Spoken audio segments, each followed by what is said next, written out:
तो आज हम बात करने वाले हैं मैरिटल रेप के बारे में, यानी कि वैवाहिक बलात्कार यहाँ पर क्या होता है। वैवाहिक बलात्कार की बात करते हैं। सबसे पहले बलात्कार की परिभाषा को समझते हैं कि आईपीसी की 375 धारा में रेप को परिभाषित किया गया है और ये बोला गया है कि किसी भी स्त्री के साथ में उसकी मर्जी के बिना उसके साथ कोई भी शारीरिक संबंध बनाना ये रेप की कैटेगरी में आता है। लेकिन इसमें 375(2) में एक अपवाद रखा गया और वो अपवाद ये रखा गया कि अगर वो कार्य उसके पति के द्वारा किया जाता है तो फिर वो उसको बलात्कार की कैटेगरी में नहीं आएगा।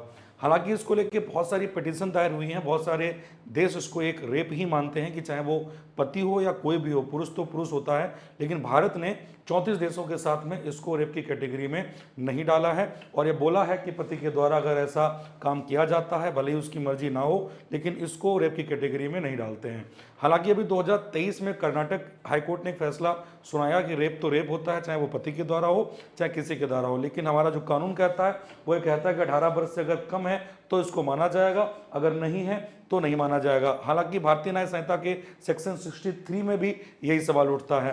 तो आप लोगों की इस पर क्या राय है कि क्या इसको एक रेप की कैटेगरी में डालना चाहिए, क्या इसको एक बलात्कार के श्रेणी में डालना चाहिए? क्योंकि भारत सरकार ने कहा है कि अगर हम पति पत्नी के रिश्तों को, उनके बीच के संबंधों को हम रेप की कैटेगरी में डालेंगे तो शादी जैसा एक अटूट जो एक इंस्टीट्यूशन है वो हिल जाएगा। आप लोगों को क्या कहना चाहिए, क्या इसको डालना चाहिए या नहीं डालना चाहिए? कमेंट बॉक्स में जरूर कमेंट करें।